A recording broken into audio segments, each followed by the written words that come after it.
was the first area that was built. Whether it's festival season, carnival season, or a Saints game, it's always bustling. All of this makes the French Quarter a particularly difficult area to police. And so the crime rates grow.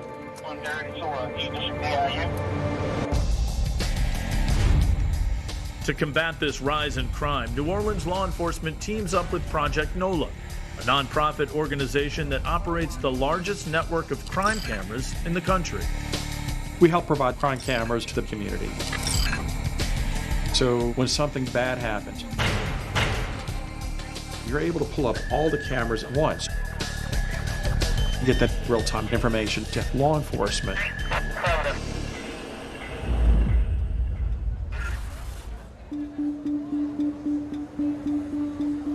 It was a regular night in the French Quarter. The Saints game had finished. Our cameras are capturing people having a good time. Bar hopping, walking down the street, enjoying the nightlife. The Project NOLA team spots something. We observed two males being confrontational. So we're watching these guys.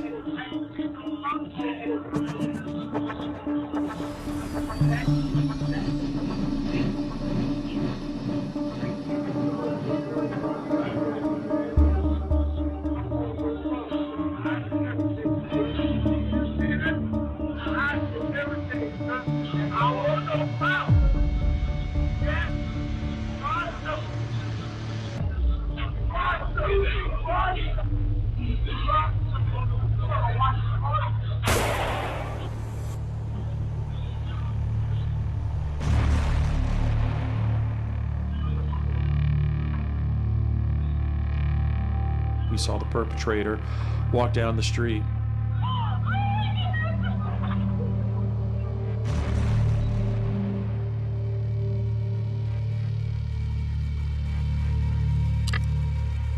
And he just casually strutted off.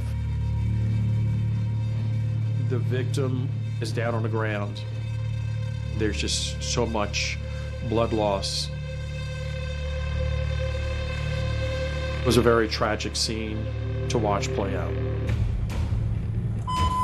the 8th District, aggravated battery by shooting of Dundee contact subject is supposed to be a black man with dreads, wearing an all cap. D29 head number 10-4. Project NOLA immediately tells the New Orleans Police Department about the shooting.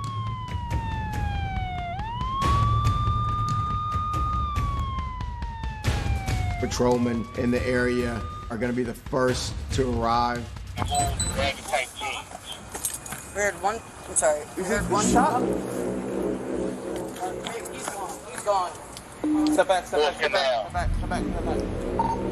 119 headquarters. It's going to be about a three-legged dog. We're going to be in contact. This was in the French Quarter. And you're talking about a highly trafficked tourist area. Gunshot wound, looks like possibly to the face. Step. I need everybody off the scene real quick. Need some additional units cordon off the scene over here. Of course, situations like that, you've got to tape off that scene to protect it. Got to open it first when you're ready for it. Go ahead. Black male, shoulder-length dress, black hoodie, black pants. The police response was your typical police response when you've got a shooting. They canvass the scene for potential witnesses. So start from the beginning and tell me what you saw and what happened. We all inside, tested. He's going to go to find you there. Music is playing. We all heard the shot. How many shots? One.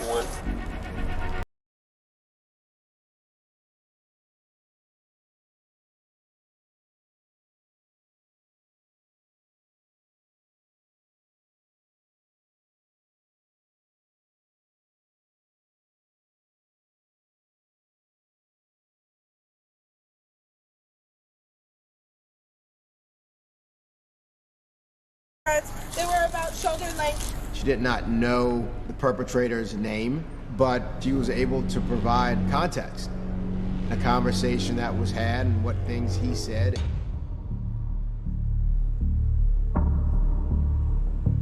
I decide that I want to go outside to smoke a cigarette, and a man approaches me. He doesn't look quite coherent. He is explaining how he has all these drugs and protection. I knew he was insinuating that he had a gun. And then I see a woman walk up.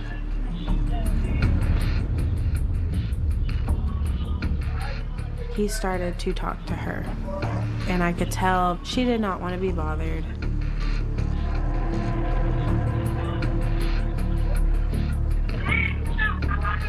I spoke up,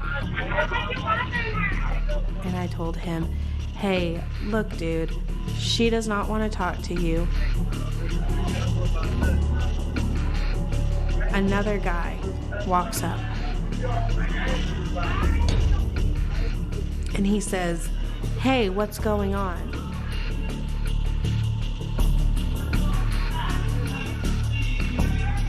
I threw my cigarette, and I said, "I'm going to go inside now." And I proceeded to walk into the Three-Legged Dog pub. Tell the EMS to come in. Contact Rampart. Whoever that person was, their life just ended. They had a mom and dad, and they never get to hug their parents again.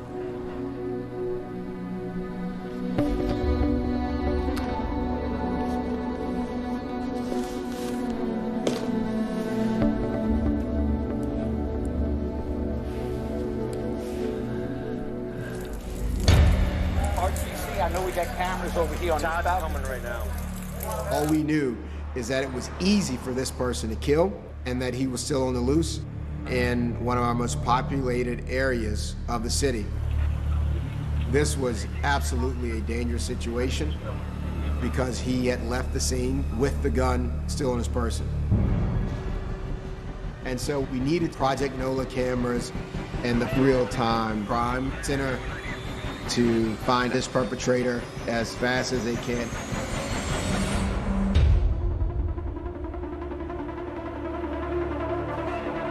After the homicide, we were looking for the perpetrator. We were actively looking for him around the French Quarter. We had a camera just down the block. Camera angle provided not just the sidewalk, but it provided an intersection. And you also can see the direction this perpetrator is leaving this area in. A lot of times we're able to actually track perpetrators from camera to camera to camera, all the way back to their home. Unfortunately, this homicide happened at the very edge of the French Quarter. And we didn't have any cameras immediately outside the French Quarter. So as far as like our being able to track the perpetrator in this homicide, we weren't able to go very far. We know what happened and how it happened, but not why it happened. So we have the cameras to go ahead and very quickly go back in time. There was a gentleman. He saw the two women being harassed by the man, and he helped with a very unfortunate situation.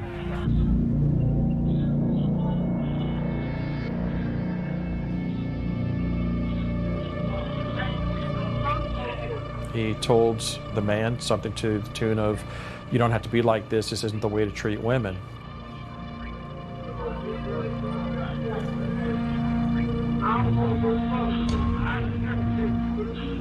The man very quickly showed the Good Samaritan that he was armed.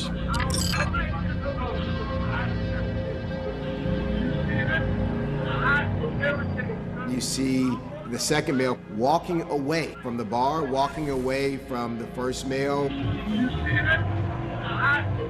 And you actually see the first male motion for the second male to come back. He was clearly looking for trouble.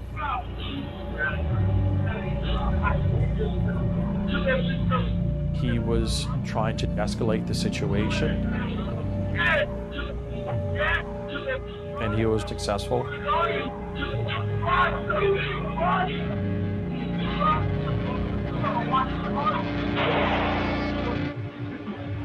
Had the individual not called him back, he'd still be alive.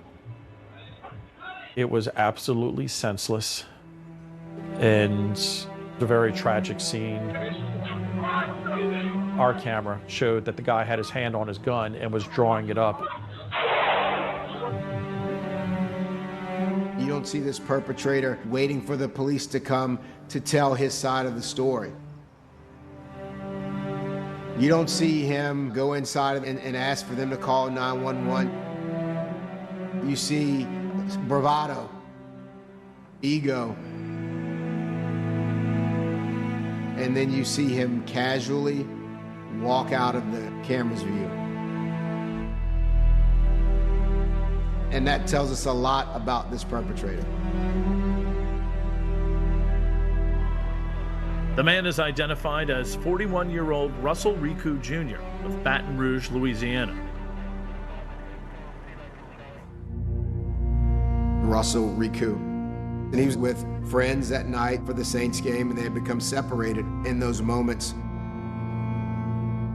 And although Russell died in the streets of New Orleans alone that night, he was not alone in this world. He came from a huge, very loving family. And a number of people still feel his senseless loss. I was in shock. Like, I couldn't cry. Like, I didn't know what to do. Like, I didn't want to believe it or anything like that. And he could not stand confrontation like that, you know. He did not like arguments and fighting. That is not something he liked at all. But he would stand up for people. Like, if he saw somebody in distress like that, he would go in and help them like that. That is the type of person he was, absolutely.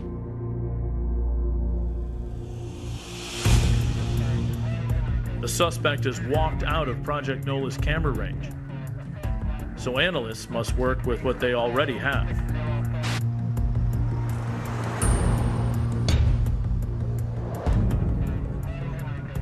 Because this footage was quite clear, you're able to see his race, his complexion, his hairstyle, what his height might have been, what his weight might have been, what clothing he was wearing that night.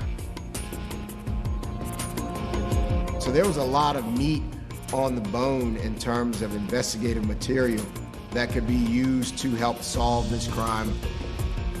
And the detectives start getting that information out into the public so that the public can be on the lookout to help find this man who was armed and dangerous. There are a number of tips from the community. Every one of those tips that comes in has to be vetted, has to be investigated by law enforcement. Because sometimes the tips, although well-intentioned, are not relevant to the case at hand. Luckily, one of those tips was fruitful. That tip gives police a name, James Patton. Analysts compare images from the surveillance video to Patton's social media photos. And Patton looks a lot like Russell Riku's killer. They were able to show the social media image to an eyewitness that was on the scene. Get a call from the police department. They have a lineup, a series of photos, and they want me to come in. I chose a suspect, and there was nothing more I could do. It was over. That eyewitness was able to confirm that James Patton was that person on that video. Having an identification, it's a huge step in investigation, but there's another large, giant moon step, which is actually finding and detaining an individual once you know they're the person you're looking for. The informant also claims that James Patton is homeless. You know, the city of New Orleans is an urban setting in which there are a number of places to go and hide and blend in. Just getting a name and just getting a date of birth or a last known address, even if it means that person was living under a bridge. Even people that are transient and homeless tend to have a certain area that they've carved out for themselves as their place. But Patton remains at large. Until finally there's a breakthrough. And police track him down. Come here, hands! Get down on your knees! Put your hands on top of your head! 26 days after the shooting, James Patton is finally in custody.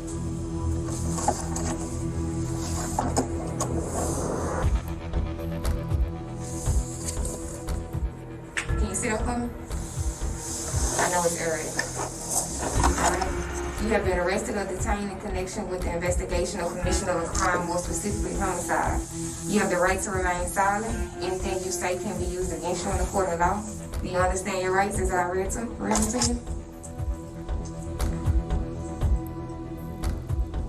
You understand your rights?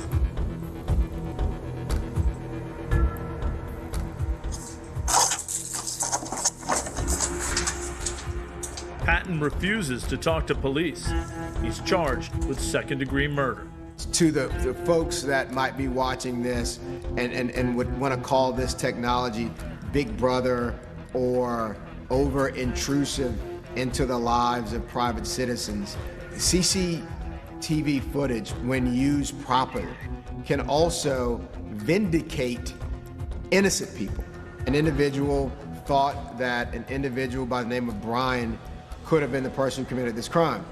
That was investigated, and it was proven that Brian was not the perpetrator, right? Had there not been CCTV footage of this crime, Brian could have been arrested based upon whether or not he was identified by other individuals. He could have had a case that was presented before the grand jury and might have had to defend himself. So CCTV footage, like DNA technology, like fingerprint evidence, can exonerate the innocent. And so I think it's really important that we talk about how this technology is not biased. It can be used in a biased way, but the footage itself, if used properly, can be a way of delivering justice for someone who might be wrongfully fingered or accused. After probably a little over a weeks-long trial, the jury came back with manslaughter for the killing of Russell Ricou, and the judge came back with a maximum sentence. Patton is sentenced to 40 years. There was very little remorse that came from the defendant. The same callous disregard for human life that you saw in that video permeated all the days of the trial, including the sentencing hearing. Knowing that the person was put in jail, it was closure. It was an end of a tragedy that I had experienced. And it was a relief by proxy for Russell's family. They received some semblance of justice. I don't think it's something that I will ever get over. I just reflect on the memories, the good times that we had. I think he should be remembered as a kind, loving, caring person who would have done anything for anybody, a stranger, anybody. Social media proved to be far more valuable than traditional media, and we did receive information that identified one James Patton as being the individual in the video who raised a gun to Russell Ricou's head. And that information was key into solving this case, and social media continued to be key in proving this case as well, because there was actual back and forth phone messages between James Patton and a friend in which they were encouraging him to turn himself in because they saw him on the bolo. He responded in those text messages by saying that he was not going to turn himself in, and made it very, very clear that he was the person that was in that video. This DA's office, working with its partners like Project NOLA, is going to be creative in finding ways to hold people accountable, using camera technology. And Brian Lagarde stood with me in the French Quarter after the sentencing to encourage more people to invest in Project NOLA cameras so that we don't have to rely on witness testimony, which sometimes can be flawed. This footage is not flawed. It is real evidence, and if used correctly, can be a linchpin in proving cases beyond a reasonable doubt.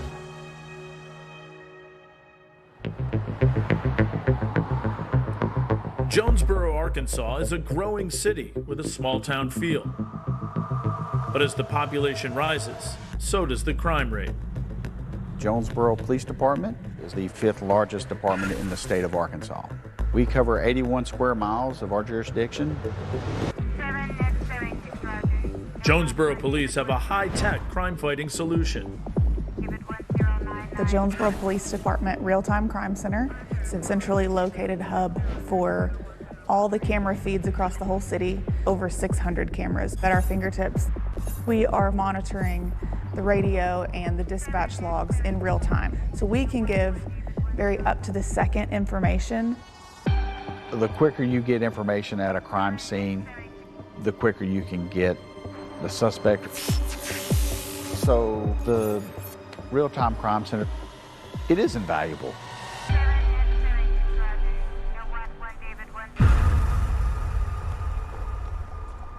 Lori Alp heads to Jonesboro Police Headquarters.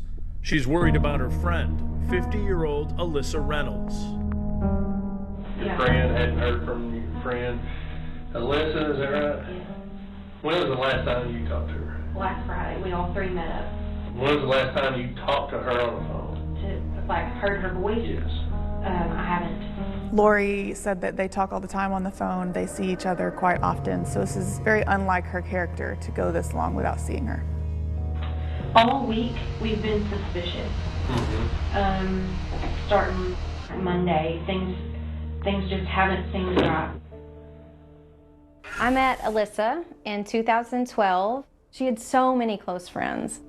Lori knew Alyssa like the back of her hand, and if Lori's got concerns, like, we're in trouble. I called my ex-husband, who works for the Jonesboro Police Department, Lane Holmes. I said, you've got to do something. We've got to get in that house. I've known Alyssa a long time. Alyssa was at Whitney and I's wedding. It was definitely personal to try and get an answer, not just for Alyssa's friends and Whitney, but also for myself. On the way there, I called a partner of mine to come with me. Everything was locked, all the blinds were closed. Is that her purse on the table?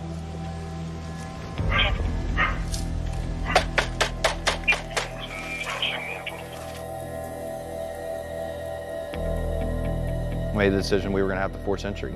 All right, let's do this. Go ahead. You missed.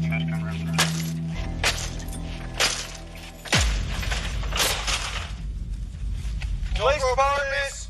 Go ahead. Jonesboro Police. Police department. What does that smell? I got a really strong odor.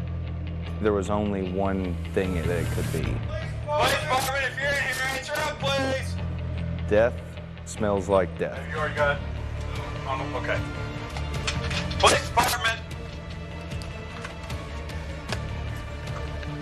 Police department.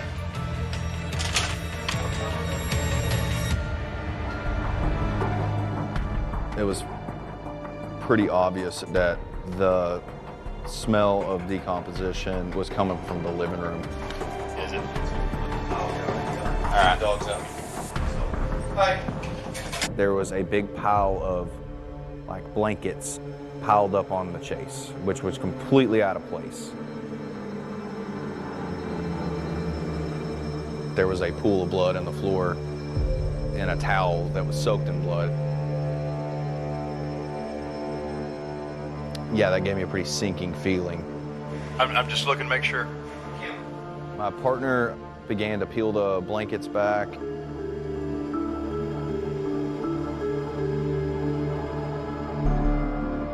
When he pulled the last blanket back, I could tell that it was Alyssa. It was awful. And that's it? Yes.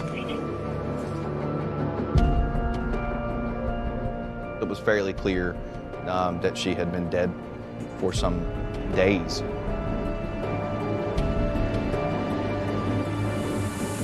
Probably the worst part in that moment was I knew that I was going to have to call Whitney and tell her. I think I was in such a state of shock when that phone call happened. Like, my brain just blacked out for a little while. It was completely unbelievable. Everybody liked Alyssa. She had so many friends. It's like, what could be going through somebody's head to make them want to do this? Jonesboro Police Department's Real-Time Crime Center dispatches homicide detectives and crime scene units. Yeah. Arrived on scene, made contact with multiple officers. The door that was forced open. Patrol? Yes. Alyssa was laying on a chase lounge on her back. You could see a lot of stab marks. It was a very violent attack. She had defensive wounds on her hands. She fought.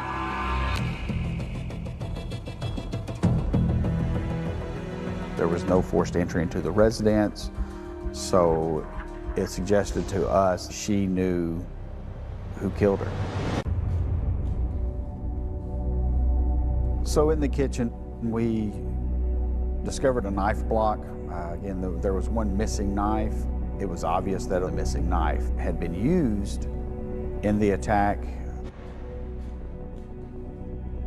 We located Alyssa's wallet in the kitchen counter. Appeared her debit and credit cards were missing. Keys, looks just like house keys only. We've determined that her vehicle's not on scene. Drive, 10th Street.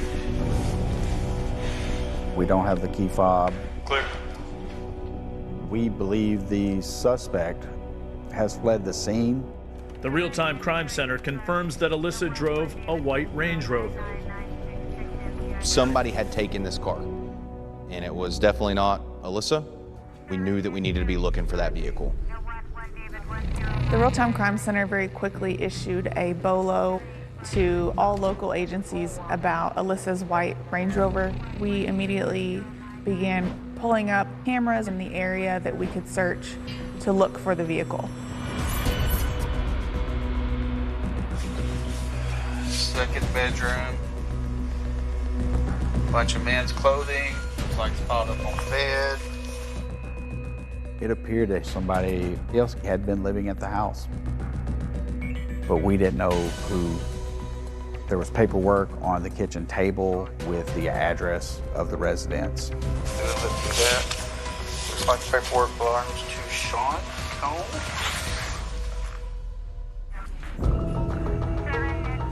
Officers on scene contacted the Real-Time Crime Center with a name, Sean Cone.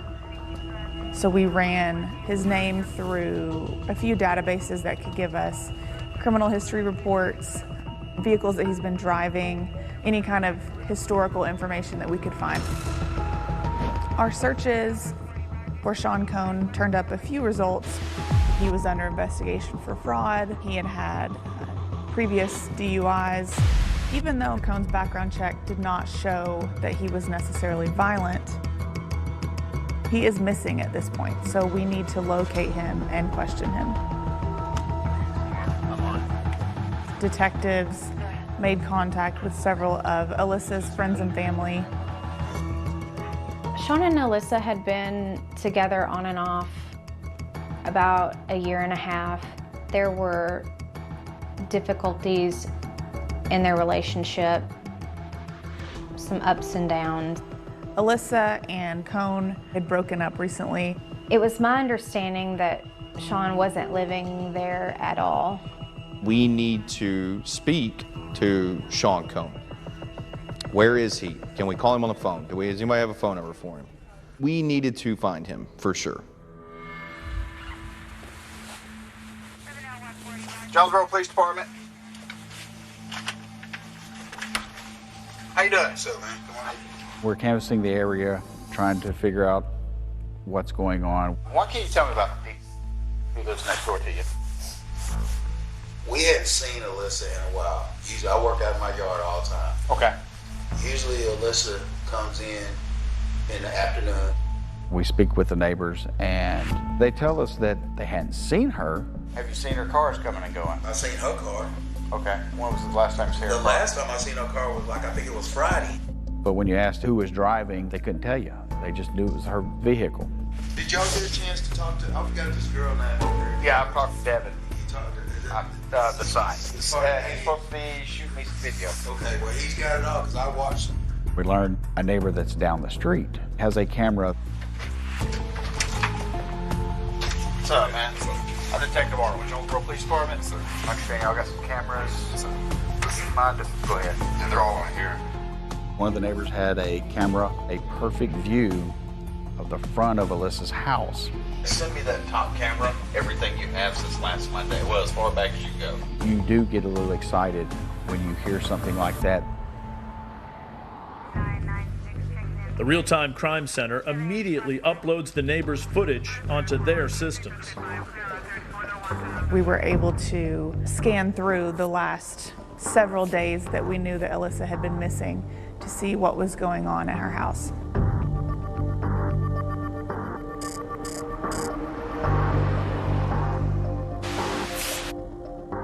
From this camera angle, it's very obvious that Alyssa's white Range Rover is coming and going from the house several times a day. Detectives pull up footage from a camera that overlooks Alyssa's driveway. We attempt to zoom in, but we're not able to establish who is driving the vehicle at that time. To determine who's driving Alyssa's vehicle, detectives first need to narrow down exactly when Alyssa was killed. We knew that Alyssa had likely been dead for several days, so at this point we have to build our own timeline through security footage. We were able to contact Alyssa's workplace and obtain footage of the last time that she left work. This is on December 2nd, 6 days before her body was found. We could see her clocking out. She's got her things. She's heading to her car. Alyssa is wearing a pair of jeans and a pink hoodie. 6 days later, when we found her body, she's wearing a pink hoodie and a pair of jeans. So that tells us that the murder happened right after she left work that day. That night was the end of her life. She wasn't seen again. And she didn't talk to anybody else. Detectives now know that Alyssa was killed on December 2nd. The Real-Time Crime Center analyzes neighborhood videos for more clues as to who was driving her vehicle in the days after her murder. Alyssa's white Range Rover would almost always park inside the garage, so it was hard to know who was in the vehicle. But we were able to see a male subject that was coming in and out of the house He's going about it like nothing's ever happened.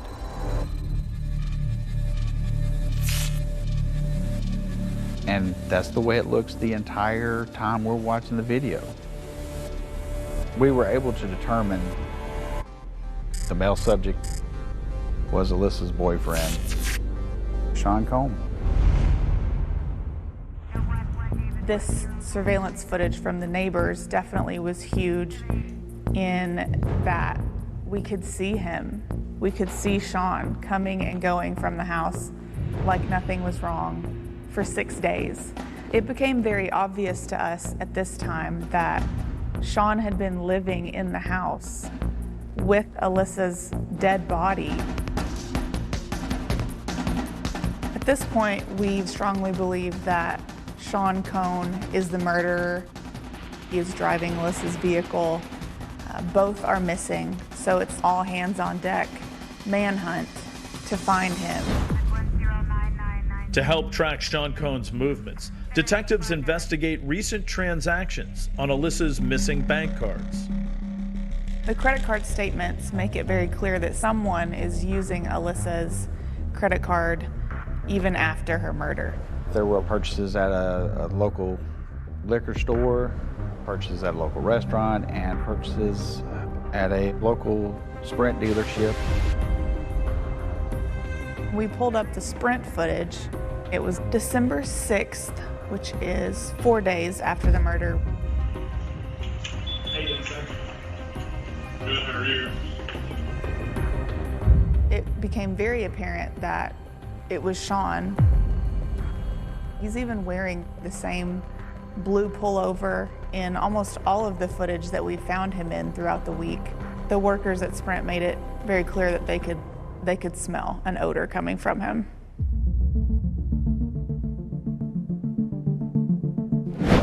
He uses Alyssa's debit card to help pay for the phone and an iPad. I'm at a place in the U.S.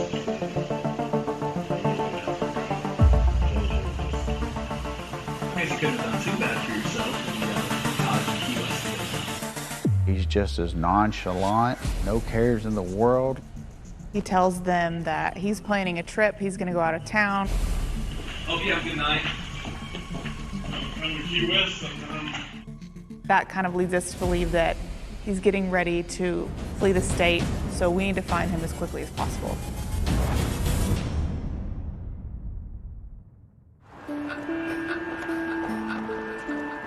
The next morning, December 9th, a lady says she has information. You were a former ex-girlfriend of Sean Combs. She tells me that Sean had contacted her. He told me he was leaving. We're talking about him going to Key West. He told me he was planning on leaving the country. She tells me Sean's at the airport in Miami. At the time that the tip came out, Sean was on an airplane. We are following the exact plane that Sean's on. And that short flight seemed like it took forever to land. The Monroe County Sheriff's Department had deputies at the airport. They had all the information, they had this picture, they had the warrant.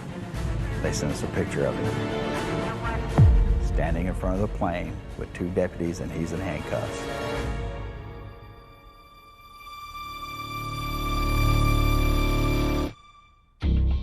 Once Sean was arrested, myself and another detective actually flew down to retrieve his belongings and bring them back to Arkansas. We were able to search his backpack, and in that backpack, besides cash, was a list of countries with non-extraditionary treaties with the U.S. And Cuba was handwritten and circled. He was planning on going to Cuba from Key West.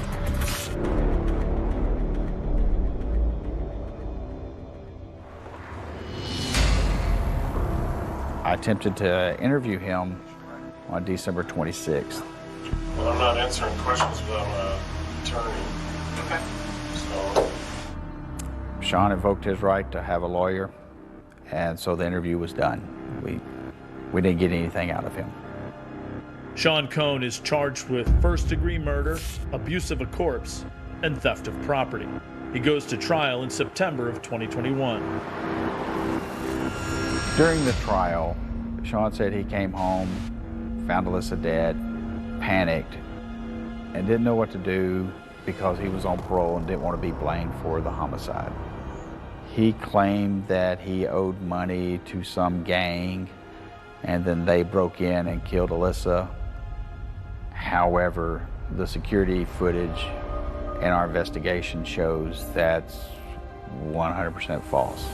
Because we had 24/7 coverage of that house, there was no one else. There was no forced entry. He was the only one that went inside that house. He was the only one that exited that house.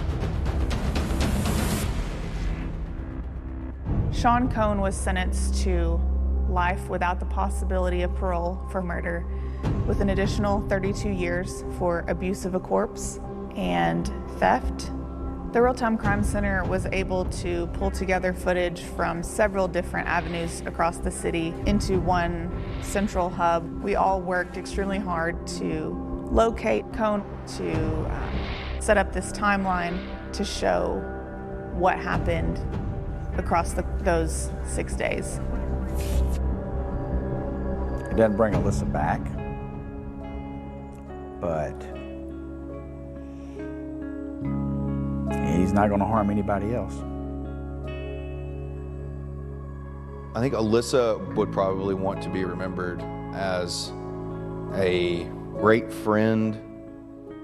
I'm really sad that Whitney and her friends don't have their friend anymore. It's just tragic. The best way I can describe Alyssa is when you're outside and it's just, the sun's out and she's just that warmth. Thank you, Alyssa, for a great sunshiny day. For her birthday in 2020, we dedicated a corner to her at the Elks Lodge.